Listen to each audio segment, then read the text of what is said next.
Let the sand in the glass represent your life. Let the sand in the bottom of the glass represent the past. The sand in the top of the glass will represent the future. Now really think about this. The sand in the bottom of the glass represents the past. Everything that has happened right up to this moment in your life has been absolutely essential to make you the person you are, to prepare you to do whatever it is you're going to do. I'm of the opinion that we never really know what we're preparing ourselves for. But if we're using the right ideas, we can be absolutely certain it's something great. Sand in the top of the glass represents the future. There's absolutely no way that any of us can tell how much sand there is in the top of our glass.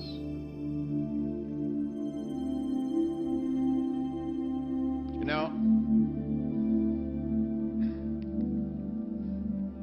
I remember my grandmother when I was just a little boy. She pretty well raised me, she and my mother. But my mother worked all day, and Grandma was the one that was home when we were small. And Grandma came to live with us a year before I was born. My grandfather had passed away a year before I was born. So when I arrived on the scene, Grandma was already there. She would probably have been around 60 at that time. So in my mind, she was a very old lady. Now, I've since changed my attitude about that, but at that time, Grandma was way up there. And you know, every day of my life that Grandma spent with us, I think I heard her say, "I'll soon be gone, dear. I'll soon be gone." Well, you know, it got to a point we thought Grandma was never going to go. Now, we didn't want her to, of course. She was a dear soul. She really was. But Grandma kept saying, "I'll soon be gone." She was 94 when she left. 94. And from the time she was 60 till she was 94, she was saying, "I'll soon be gone." Now, around the same time, I had a young friend of mine, Bob Yates. Bob and I went everywhere. We did everything together. We were, as the saying goes, as thick as thieves. And Bob was 2 or 3 months older than I was, I guess. He got his driver's license 2 or 3 months ahead of me. And I remember Bob had this sort of a panel truck. It was like a sedan delivery. Today, I suppose we would call them vans. But it was on July the 9th, 1951, Bob was coming in the Kingston Road Highway, the highway you would travel on if you were coming from Montreal into Toronto, Canada. And there's one area that some of you would be familiar with where you can either go along onto Danforth or cut down onto Kingston Road. And Bob was cutting on down to Kingston Road, and it was necessary to go under a concrete overpass. And as Bob came down there, wham, just like that, he hit that concrete overpass, and like that, Bob ran out of sand. 16. Now, that was a terrible impact in my life. I'll never forget it. But if you had asked Bob a half hour before that how much sand he had in the top of his glass, he probably would have said half a century for low. He didn't have a half an hour. Now, I choose to believe that we all hope that we're going to go to bed tonight. And we're going to get up tomorrow morning. We're going to go to bed tomorrow night. But none of us know with absolute certainty whether that's going to happen or not. I remember the first speaker I ever heard was Charlie Cullen. And Charlie's lights went out doing what I'm doing right now. Right on stage. I suppose when Charlie went on to make the speech that he went on to make, he probably thought he had lots of sand left, but he didn't. And every one of us can tell a story like this. Probably tell a number of them. See, the point is, you don't know how much future you've got. What's gone is gone. There's absolutely nothing you can do about it. Some of you have had divorces. Some of you have probably had bankruptcies. Some of you have had terrible things happen in the past. But what's gone is gone. It's in the past. And to spend your time focusing on the past is to spend the only thing that you've got, and that's what's right here, right now, because the sand never stops running. This is all we've got. And to spend your time now thinking of what happened there is making absolute certain that the future is going to be the same as the past. Now, I don't suppose many of us spend a lot of time thinking about that. But a lot of us spend a lot of time making that error. That's an excellent symbol. All you got is now. We're saying here, don't think in reverse. There's a great poem here, Forgive. I remember years and years ago, I suffered with headaches, terrible headaches. I got to the point where I was taking Bufferin for the headaches. Then I got to the point where I was taking Sinutab with codeine for headaches. It was 16 in the bottle, and I got to the point where I was taking 2 bottles a day. As a matter of fact, most times I didn't even remember my head not aching. But I was sort of numb all the time. Of course, with that much junk in you, I guess you couldn't be any other way. And I remember talking to this chap. I was in the Hotel Vancouver, and I was picking up 2 heavy briefcases or suitcases, and I was in a real rush to get the airplane. He said, "What's the matter with you?" He said, "You look like you're going to pass out." And I said, "I feel like I am." Well, he said, "What's the matter?" And I said, "My head is aching so bad, I feel sick to my stomach." Now, some of you suffer with this, and I felt like banging my head against the wall. It was so much pain. He said, "Go and sit down in that chair." And I said, "I don't have time. I got to catch a plane." He said, "Listen, you can always get another plane. You only get one head." He said to me, "Do you know what forgive means?" On the top of page 58, that's the title of the poem, Forgive. And by the way he asked the question, I just thought I probably don't. And I said, "Well, I don't know." He says, forgive means let go of completely, abandon. Just let it go. Unequivocally. No strings attached.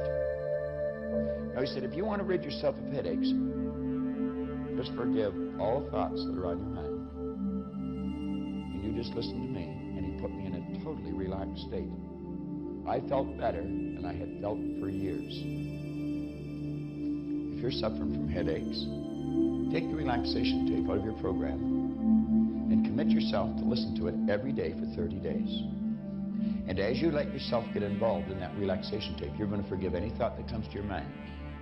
You're going to program your subconscious mind to put your body in a totally relaxed vibration, because you're going to find that your head is aching because of the things that you're not letting go of.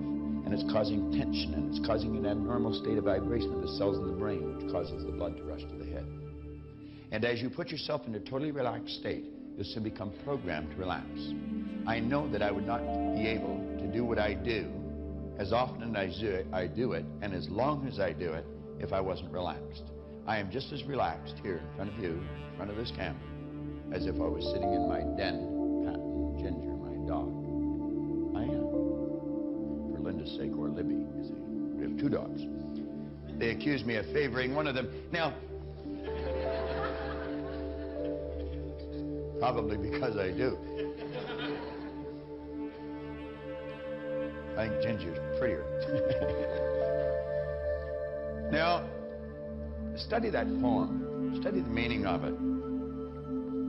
On page 59, we say you'll never obtain any substantial measure of material wealth if you insist upon living your life as if you are looking back through your rearview mirror on your automobile. Nevertheless, it seems to be a very common error which many people have turned into a habit. Let the dead bury the dead. Let it go. I don't care how bad it was, let it go. 5 years from now, 10 years from now, when you look back in retrospect at that terrible thing that's happened, you're going to find it was probably one of the best things that ever happened to you. Advancement of all kinds is preceded by a crisis. The greater the crisis, the greater the opportunity for advancement. Or you could put it another way. You could say, out of all confusion comes order. A higher degree of order than that which existed prior to the confusion. Because you see, the confusion was a learning state. Remember I was pointing out that business is fun. It really is. I see business as a game. It's a game we're playing, and we play to win. And when we're winning, we're having fun. And when we're losing, we're learning. Let's treat both of the experiences exactly the same. They're learning experiences. Now we say, remember the old adage which says, let the dead bury the dead. Stop looking back on your life and worrying about the things which have already occurred and which you can no longer alter. It's like trying to change the time you got out of bed this morning. You're never going to be able to do it. That stands for eternity. You cannot go back and change it, since you cannot let it go. Pursuing that kind of mental activity will never lead to anything worthwhile, any worthwhile accomplishment in your life. You should understand, moreover, that all accomplishments in your life, you should understand, moreover, that all of the great achievers of the past have been visionary figures. They did with their life what, like Scott was saying, he does with his music. He heard it in here. They see their life in here. They're building visions of a great future. We've got a vision of a great company. We've already got a great company. We want a better one. We serve a lot of people. We want to serve more. And as we do, we receive greater rewards. And because we receive greater rewards, we become more comfortable, more creative, and we can provide more service. It's a beautiful cycle that we're in. Looking into the past is a self-doom fulfilling cycle. You just keep getting it worse, worse, worse. We've all done it, so we know what it's like. These visionary figures were men and women who projected into the future, and they did not belabor over things which had already passed. They thought of what could be rather than what already was, and then they moved themselves into action to bring these things into fruition.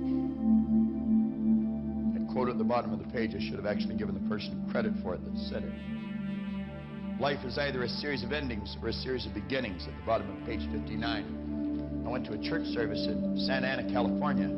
Philip Nicola, great preacher. He preached a sermon on that one day. Life is either a series of endings or a series of beginnings. If you're looking back, it's a series of endings. Look ahead. Something great is coming. Leland Bell Vanderwall said something when we were sitting having coffee, and I jotted it down. Every time this guy opens his mouth, he drops a pearl. I'm so wise. He said, let us not look back in anger, nor forward in fear, but around us in awareness. Was there ever depth in that? Let's not look back in anger. Let's quit thinking in reverse. Nor forward in fear, but around us in awareness. Take all the resentments and guilts. You know what it's doing? Resentments and guilt is simply choosing to build a negative idea here over something that someone did to you, and then letting ourselves get emotionally involved in it, and we move into the same vibration. Now think. I don't care how justified you may feel in holding a resentment. It's a dumb game. Ray Stanford used to tell me it was like throwing dust into a strong wind at someone else. You know where the dust is going to end up. You may feel justified, but I'm going to tell you, a person of understanding will not do it. Will not do it. That is an act, a mental act of ignorance. Love them. The law will see that they get their reward for what they did. You don't have to look after that. And as long as you're holding that resentment in your mind, it's like replaying the same thing over and over again. And the same physical experience is taking place. You're moving into that vibration. I had a good doctor friend of mine that says rheumatism or arthritis is nothing but frozen hate. It's dwelling on things like that. Dries up the joints in the body. What's guilt? I've done things in the past I'm not proud of. I'm quite certain you have. Many of you. And they bothered me for a long time. They really did. And I wasn't able to get rid of it. So I went to see a psychiatrist. He ended up working with us. That's true. He helped me, but I helped him too. And just through a series of right questions, I developed an awareness. It was gone. I have absolutely no guilt anymore. I just will not tolerate it. That's looking back at something you did that you thought was wrong in the past and reliving it. And the same vibration takes place. You see, resentment and guilt are very closely aligned. One's directed towards someone else, the other's directed towards yourself. But you're the beneficiary of both, and neither one of them are positive. Most destructive emotions that you could get involved in. There's a great affirmation at the bottom of the page. And anyone that wants to rid themselves of resentment or guilt or a lot of disease, I would suggest you write it out probably 100 times a day. I willingly release the thoughts and things that clutter my mind. They're all the old ones in there that you're not even aware of. And then say, I release whoever it is. Name them all to their highest good. That means happiness, health, and prosperity. Just release them. The person could be dead. It's not the person that's causing the problem. It's the remembrance. It's the idea. I release them to their highest good and me to mine. And you see them happy, healthy, and prosperous. And you see yourself happy, healthy, and prosperous. And then you say, it is so. Thank you, Father. Father being infinite power. I want to suggest on page 61 that you read the story of Patty's Cruise. I'm not going to tell you what it is. I want you to read it. I want you to read it. Because I sat down with her. Patty's a good friend of mine. We're related. We worked together. And she had a definite problem. And over a cup of coffee, I gave her a suggestion to solve the problem. She learned a great lesson. And any one of you can learn a great lesson from the story that's in here. You're always saying, I'd like to do this, but I can't because... You get the answer there.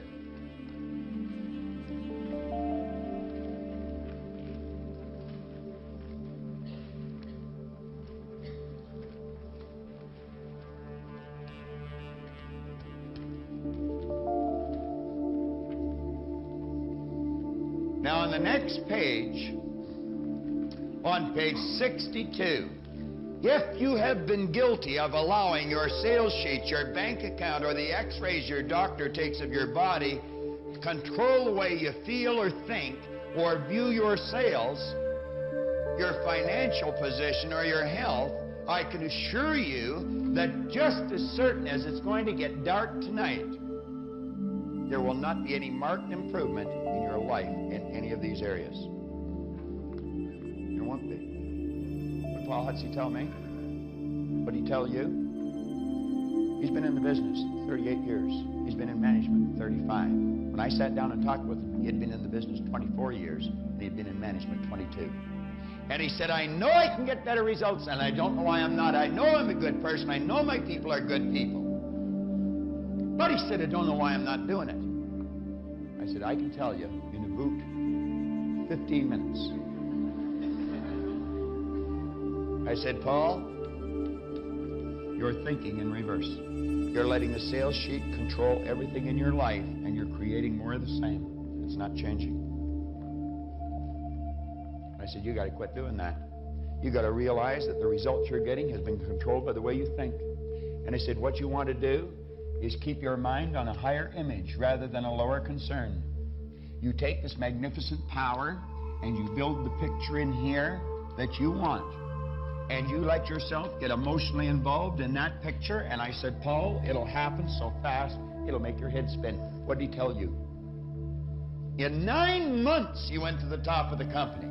9 months. He had been trying for 22 years to do something. What did Al tell you?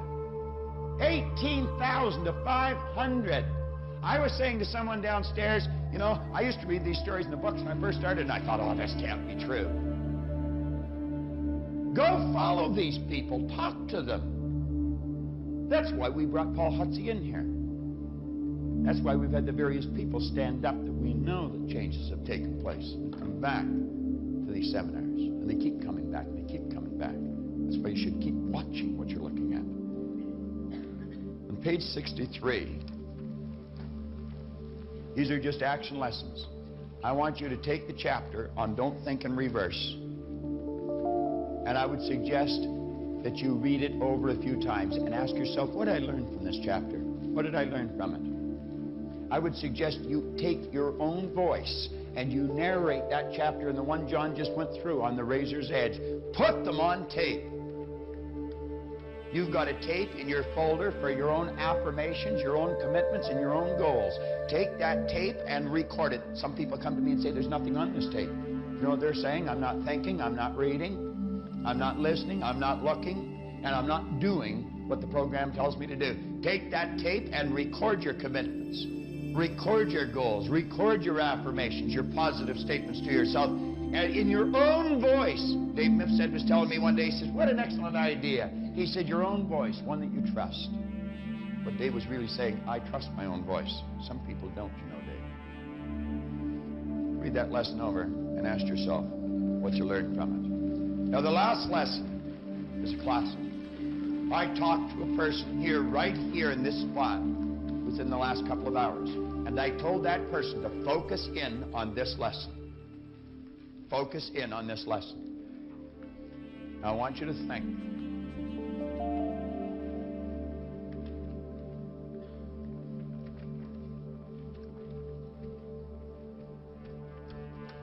You want, and I want, greater good here. Positive things to happen. But understand this, I cannot set anything where this lectern stands until I get rid of the lectern. I cannot put anything where that camera is standing until I get rid of the camera. And nor can you put anything where that television set's sitting until you get rid of this television set. You must create a space for the good that you desire. I would hate to guess at the number of people that would love to meet and greet and love and have a meaningful relationship with someone, and they're never going to do it until they let go of that old relationship. Person may be gone, but the idea is still there. You got to create a space for the good that you desire. You just must do it. And if you don't, you're never going to have that relationship. You want something in your home? We have people that come in and look after our place 2 or 3 times a week. We've got a big kitchen. There's a sofa in there, chair. We haven't liked that sofa or chair for a long time. Linda says, let's create a vacuum. They were gone. Lots of room in our kitchen now, I'll tell you. Nature abhors that vacuum. Only be a period of time until there's new furniture in the kitchen. You got to create a space for it. Create a space. When it comes to furniture and stuff like that, people have garage sales. I just say a silent prayer for them as I'm driving by their house. Having a garage sale is a dumb thing to do. Give it away. Give it away. Most people don't know how to give. Remember, I said it should be spontaneous. Here's a beautiful poem by Beer. He said, to get he had tried, yet his store was still meager. To a wise man he cried in a voice keen and eager, pray tell me, how may I successfully live? And the wise man replied, to get, you got to give. To get, you got to give. As to giving, he said, what have I to give? I've scarce enough bread, and of course, one must live. But I would partake of life's bountiful store. Came the wise man's response, then you must give more. The lesson he learned to get was forgotten. Think of the number of people who tried to get. Toward mankind he turned with a love new begun. As he gave of himself in useful living, then joy crowned his days, for he grew rich in giving.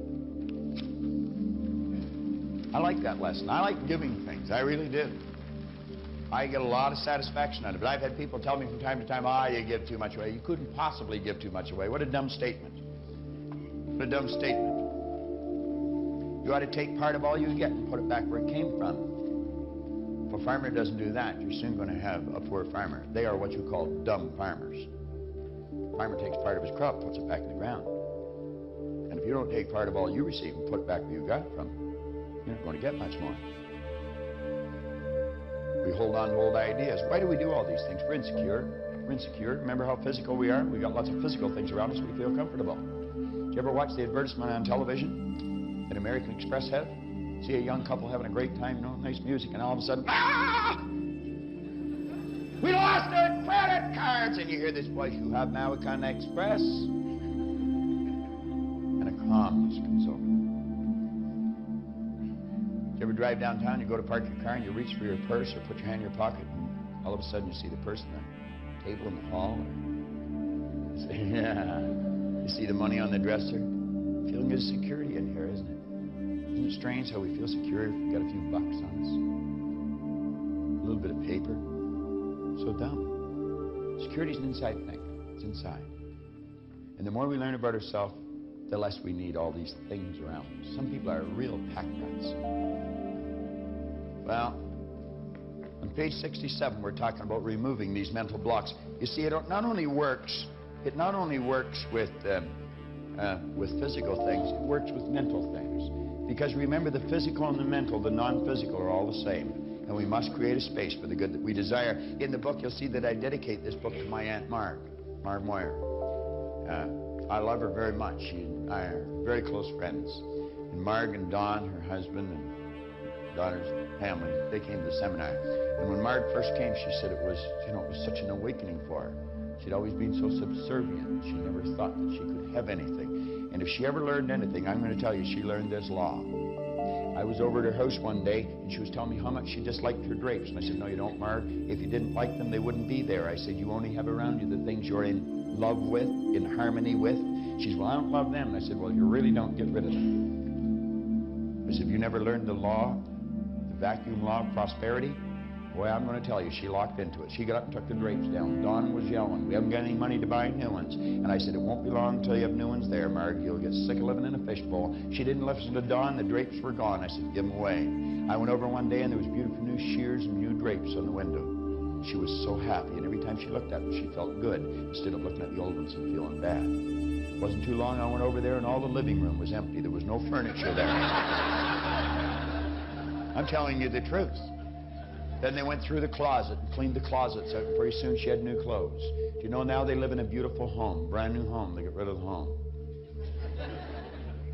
And I remember when they were moving into this beautiful new home, I saw nothing going in one end of the room, and I was looking, I was saying, you know, Marg, the room's going to be a little out of balance. You should put something there. She says, there is something there. And I said, what's that? She's my baby grand piano. I said, what do you mean your baby grand piano?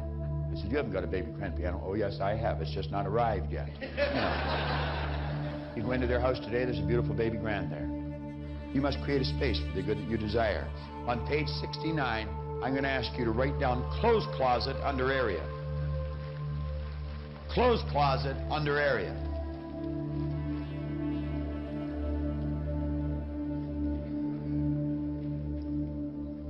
Now, I want you to write down a date within 7 days of today's date. Completion date. Put down a day, could be today, tomorrow, the next day, but within 7 days of completion date. Now, what I'm going to suggest you do is that you test this law.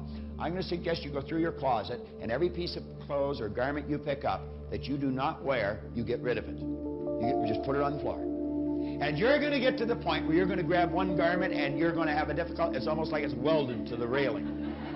Because that garment you paid a lot for, and you haven't worn it very often. In fact, you only had it on a couple of times, but you don't like it. It doesn't feel right, or it doesn't fit right. But you're thinking, I spent so much on it, it's so good I can't throw it out. Get rid of it. Get rid of it. Completely clean the closet out. Get rid of the shoes. Nice idea, isn't it? That's right. You want a new, I know, I can tell by looking at you, you want a new. I mean, you're just so excited about this. Do you know in a relatively short period of time that closet will all fill up again? You'll say, but where will I get the money? You'll attract it, and you'll get the clothes that you want. There's a young lady sitting right here in the front, Heather. She's just gone through that. James paid.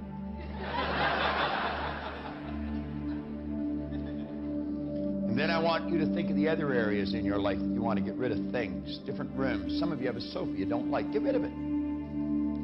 Some of you have an automobile that you can't stand. Get rid of it. You won't walk for long.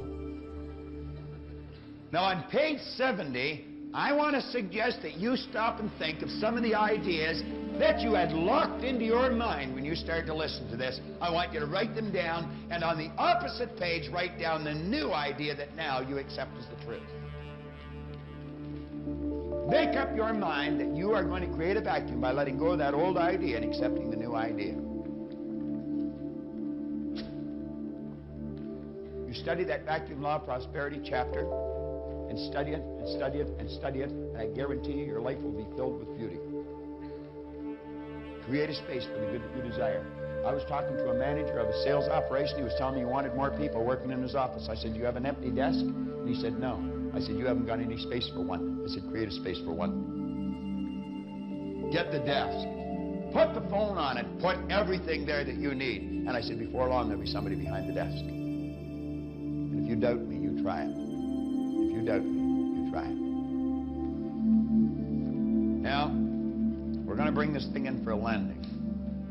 But before we do, I want to suggest that you watch this at least once a day. You don't have to watch it all, just a little bit. But you know the beautiful part about this is that I have been recognized around the world as having a lot of information on this one subject. And I get very well rewarded for sharing it. I really do. I don't meet many people that know more about this subject than I do. There are people around, but I don't meet many of them. And when you get to that point, your stock goes up. You know what always amazed me? I've never studied it very much. I've only studied it a little bit, but I studied it a little bit every day for 27, 28 years. And you'd be amazed just how fast it adds up. It's just like the $20 bill, Andy. $20 today. In a short period of time, it's $1.5 million. Put to work properly. You put these tapes to work properly. Every day, just turn them on for a little bit. Turn some of the junk off that you're walking on.